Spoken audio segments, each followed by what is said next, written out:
다음 지방선거 구도는 이재명 대통령의 선거가 돼야 돼요. 이재명의 힘을 실어줄 것인가?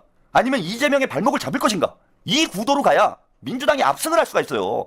그런데 거기다가 조국을 당대표로 세워놓으면 조국이 나오는 순간 문재인이 나오게 되고 선거가 교란이 돼요. 자칫 잘못하면은 조국과 문재인 심판 선거가 된다고. 개판 되는 겁니다, 개판. 조국과 정청래의 속내가 드러났어요. 오늘 황운하가 천기 누설을 했습니다. 이거 잠깐 보고 가시죠. 당 대표에 조국 대표가 공동 대표를 하면 좋겠다. 개인적인 그런 생각을 가지고 있고 조국 신당의 독자적인 가치 비전 뭐 이런 것 등이 담기려면 조국 대표가 공동 대표로 참여를 해야만이 그것이 유지될 수 있다고 봅니다. 황운하 의원이 아주 중요한 천기 누설을 했어요. 조국이 공동 대표를 했으면 좋겠다. 환장하는 거죠, 여러분. 근데 이게 사실 무리한 얘기도 아니고 제가 볼 때는 어찌 보면은 당연한 얘기예요. 이게 왜 합당을 하는 거잖아. 합당을 하게 되면 지도부를 합쳐야 되잖아요. 그러면은 조국이 공동대표를 하고 그리고 최고위원도 이제 어느 정도는 승계를 해야지 우리가 민주당에서. 조국당에 이제 최고위원이 더 들어올 거 아니에요. 뭐 몇 명이나 더 들어와야 될지 모르겠지만 합당이라는 형태를 취하는 순간 이렇게 될 수밖에 없는 거예요. 이 사람들이 참 제가 볼 때는 순진해. 그냥 흡수되는 게 아니잖아 지금. 저는 이제 흡수합당, 흡수론자잖아요. 흡수합당하면 되지. 아니 지금 160석 거대 여당하고 야당도 아니고 여당이잖아 지금. 여당하고 12석짜리 조국의 표현을 빌리자면 영세 정당하고 합당을 하겠다라는 게, 그리고 지금 우리가 먼저 합당을 제안을 했기 때문에 뭐 조국당 쪽에서 먼저 제안을 했으면 모르겠습니다. 근데 우리가 합당을 먼저 제안했기 때문에 당연히 조국당에서 주도권을 줄 수밖에 없어요. 그리고 지금 상황이 그렇잖아요. 만약에 합당이 결렬이 돼봐요. 누가 가장 데미지를 입습니까? 합당이 뭐 당원 투표에서 부결이 되건 의원들이 반대를 하건 아니면 조국당에서 반대를 하건 간에 어떤 식으로건 합당이 부결이 됐어. 합당이 실패를 했어요. 그럼 정치적으로 누가 가장 큰 데미지를 입습니까? 합당이 안 되면 누가 큰 데미지를 입는 거예요? 정청래예요. 정청래가 당연히 데미지가 크지. 합당도 안 될 걸 가지고 합당을 하자고 얘기를 해서 시끄럽게만 만들어 놓고 정청래는 완전히 욕만 처먹는 상황이 되잖아. 조국은 상관없죠. 조국은 어차피 꽃놀이패예요 지금. 아니 합당이 되면 이제 민주당에 들어와서 좋고, 합당이 안 되면은 지방선거 앞두고 지금 조국당이 존재감이 없는데 어쨌건 2달, 석 달 동안은 합당을 하느니 마느니 하면서 조국이 이슈의 중심에 나올 수가 있잖아. 중심에 설 수가 있잖아요. 조국의 몸값이 올라간다는 거야. 그럼 합당되면은 합당해서 좋은 거고, 합당이 안 되면은 어쨌건 지방선거 이대로 가는 것보다는 존재감을 키워가면서 가는 게 훨씬 좋지. 그런데 정청래는 합당이 안 되면은 욕이란 욕은 다 먹고 진짜 당대표 내려놔야 돼요. 당연히. 자, 그러니 정청래가 조국한테 매달릴 수밖에 없다는 거예요. 제가 말씀드리는 건. 지금 상황에서는 정청래가 조국한테 매달릴 수밖에 없는 상황이다. 그러니 조국이 배짱 튕기는 거예요. 갑질하는 거예요 지금. 정청래 상황을 아니까 협상의 주도권을 조국당이 질 수밖에 없는 상황을 정청래가 만들었다는 거야. 합당이 옳으냐 그르냐를 논하기에 앞서서 협상 방식도 대단히 참 지능이 모자른 저지능 협상을 하고 있는 거예요 지금. 주도권을 상대방한테 다 넘겨주고 협상을 어떻게 유리하게 이끌어갑니까? 그리고 아까 공동대표 문제는 당연한 거예요 그건 여러분. 그리고 정청래 입장에서 나쁠 게 없어. 조국이 공동대표가 되고 조국당 사람들이 최고위원이 된다고 해가지고 정청래가 손해볼 게 있습니까? 어차피 자기 우군인데?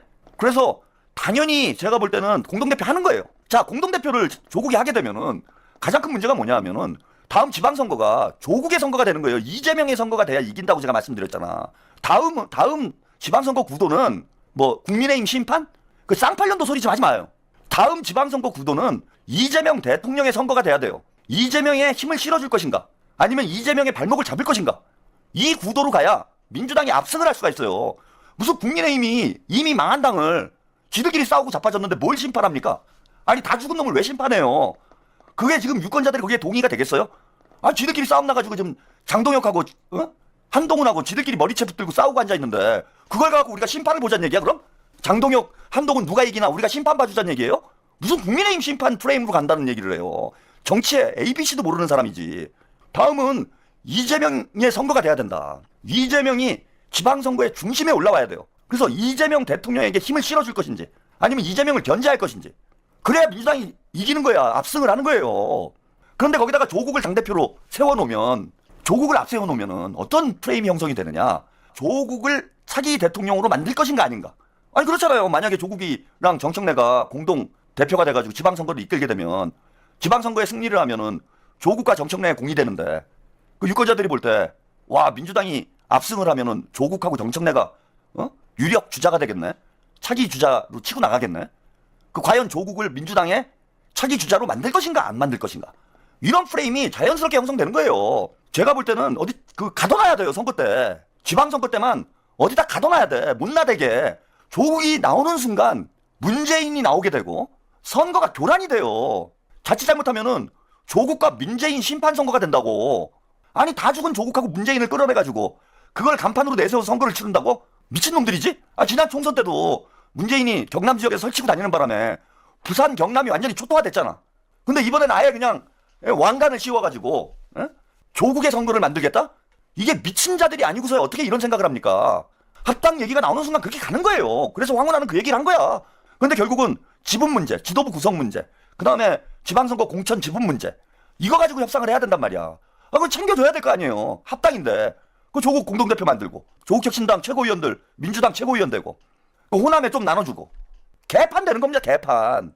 지금 여론조사 하나 보고 가시죠. 민주당, 조국당 합당 찬성, 찬성이 40.7%, 반대가 30.6%가 나왔어요. 조국당과 합당에 찬성한다라는 의견이 찬성이 40%, 반대가 36%가 나왔습니다. 이게 그리고 찬성이 많네? 이렇게 생각하실 수 있죠. 근데 이게 문제가 뭐냐면, 자, 민주당 지지율보다 낮아요. 민주당 지지율보다 낮아, 지금. 그 얘기는 뭐냐면은, 합당을 하게 되면은 이탈할 사람들이 많다라는 거예요. 이탈할 표가 생긴다라는 거야. 자, 여기 보시면, 찬반에서 찬성이 66.7, 반대가 21.9가 나와요. 민주당 지지층에서는. 그 다음에 진보층에서는 59.2, 반대가 25.7이 나옵니다. 자, 이렇게 보니까 합당에 찬성하는 사람들이 압도적으로 많은데, 그러면 합당하면 민주당의 이익이 되는 거 아니야? 이렇게 단순 계산을 하실 분들도 있어요. 근데 그렇지 않은 게, 자, 민주당 지지율이 43%가 나왔어. 대신에 서울과 PK에서는 지금 오차 범위는 추격을 했어요. 당 지지율이 5%가 빠졌어요, 지금. 민주당 지지율이 43.9%가 나왔는데, 그러니까 조국당 이슈가 터지고 나서 당 지지율이 거의 5% 가까이 빠졌다는 얘기예요. 즉, 무슨 말씀이냐? 민주당의 털레반들은 좋아할 수 있어요. 자, 근데 문제는 뭐냐면 중도층이에요.